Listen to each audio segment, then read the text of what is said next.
The silence in Norham Manor was lifelike. Not a peaceful person, the kind that lulls you to sleep. It was a heavy, oppressive silence. The only sound was the distant wailing of an owl. Elena adjusted the backpack straps on her tired shoulders. This made the weight of their luggage heavier with each step. "Noah is next to me." She muttered something about wanting her to bring a flashlight. They shouldn't be here. The faded "for sale" sign at the entrance to Norham Manor is a clear warning. As the peeling paint reflects the city's slow decline, curiosity is an insatiable beast. Driving them deeper into the heart of this desolate place, their fearless leader, Sarah, scoffed at the rumors spreading around. Norham Manor, whispers of flickering lights in an abandoned house. And the disjointed sounds that echoed down the empty streets. Now, as dusk fell, distorted shadows stretched long. Even Sarah looked a little worried. Her normally bright eyes flickered with uneasiness. They arrived at the town square. A desolate area filled with skeleton clock towers. The hands of the clock tower froze at midnight. The cold wind blew around them, giving off a faint fragrance of dust and decay. Suddenly, a flash of light entered Elena's eyes. It came from the storefronts that lined the opposite side of the square. There was a faint glow that seemed to emanate from within.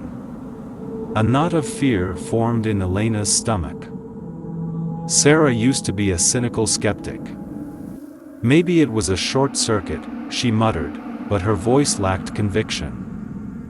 Driven by bizarre curiosity, Noah, ever the daredevil, charged towards the building. "Take a look." He pulled out a loose board, with the wood splintering under his grip. Elena and Sarah looked at each other with concern. Against their better judgment, they followed Noah into the pitch darkness. The air inside was thick with the smell of mildew and other things. Something metallic and unpleasant. The light source remains elusive. It was a shimmering signal that seemed to dance beyond our reach. As they walked deeper, their footsteps echoed throughout the dusty space. The weather became cooler. It felt like an invisible hand was squeezing their lungs. "Makes it difficult to breathe," then he whispered. At first fainting, gasping for air until he could barely hear. His voice became hoarse and filled with malice. "It speaks in a strange language." Twisted and distorted words filled their minds, filling them with primal fear. Sarah stumbled back, crashing into a shelf. The vase fell to the floor, shattered into a million pieces. The light was so intense that it blinded them for a moment. They saw it in the intense glare. A figure huddled in the corner of the room. Hiding in the shadows, it was tall and gaunt. The skeleton's limbs twitched with unnatural energy. Its eyes, two burning coals, staring at them. Panic seized them. They don't need words to understand the threat. They turned away, but the doorway was gone. In its place was a solid wall. The wood is coarse-grained and aged.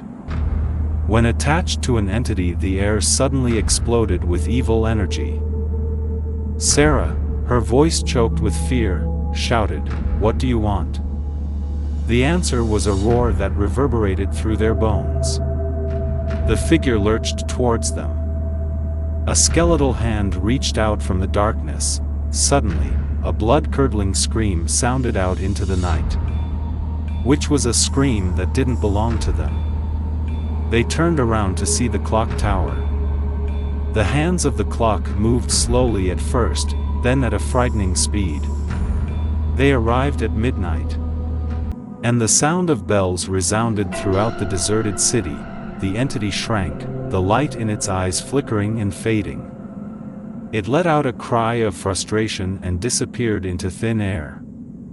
The doorway appeared again. They trembled and stumbled away. The cold night air shocked the oppressive atmosphere within. Norham Manor bathed in the soft light of the moon. It seemed almost benign now. They ran, not daring to look back until they reached the car. As they sped away, they know one thing for sure: some things are best left undisturbed. The silence that followed was no longer oppressive. It's so comforting. It is a reminder of the normalcy they are returning to. But in the quiet corner of their hearts, the memory of that night, the identity, and the cold whispers in an unknown language still remain. It is a constant reminder of the strange happenings at Norham Manor.